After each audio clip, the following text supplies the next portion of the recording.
నమస్తే అన్న, అందరికీ నమస్కారం.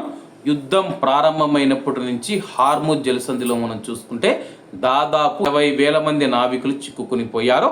వివరాల్లోకి వెళితే కొనసాగుతూ ఉన్న భద్రతా ఉద్రిక్తతలు సముద్ర కార్యకలాపాలకు అంతరాయం కలగడంతో వ్యూహాత్మక హార్ముజ్ జలసంధిని దాటలేక అరేబియన్ గల్ఫ్, పర్షియన్ గల్ఫ్లో వందలాది నౌకలలో సుమారు 20,000 మంది నావికులు చిక్కుకుని పోయారు. ఈ అడ్డంకి సాధారణంగా ప్రపంచంలోని చమురు మరియు ద్రవీకృత సహజ వాయువు రవాణాలో 5వ వంతు నిర్వహించే ఈ కీలకమైన జలమార్గం గుండా రాకపోకలను తీవ్రంగా తగ్గించింది. లాయిడ్స్ లిస్ట్ ఇంటెలిజెన్స్ నుంచి వచ్చిన డేటా ప్రకారం ఈ యుద్ధం తీవ్రతరం కావడానికి ముందు ప్రతిరోజు 130కి పైగా నౌకలు ఈ జలసంధి గుండా ప్రయాణించేవి. కానీ ఏప్రిల్ 13 నుంచి 19 వరకు వారంలో కేవలం 80 నౌకలు మాత్రమే ప్రయాణించాయి.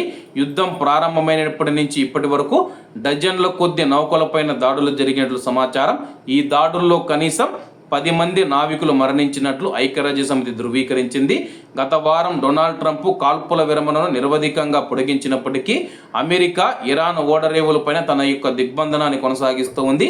దీనికి ప్రతిస్పందనగా ఇరాన్ జలసంధిలోని నౌకలను లక్ష్యం చేసుకొని 2 నౌకలను స్వాధీనం చేసుకుంది.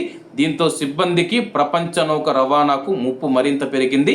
సుదీర్ఘంగా కొనసాగుతూ ఉన్న ఈ ప్రతిష్టంభన వేలాది మంది నావికులను అలసిపోయేలా, ఆందోళన చెందేలా చేసింది. సురక్షితమైన ప్రయాణం పైన అనిశ్చితి కొనసాగడంతో ప్రపంచంలోని అత్యంత కీలకమైన ఇంధన మార్గాల్లో ఒకటి అంతరాయానికి గురవుతూ ఉంది. ప్రస్తుతం హార్ముజ్ జలసంధి వద్ద మనం చూసుకుంటే 20,000 మంది నావికులు అయితే చిక్కుకుపోవడం జరిగింది.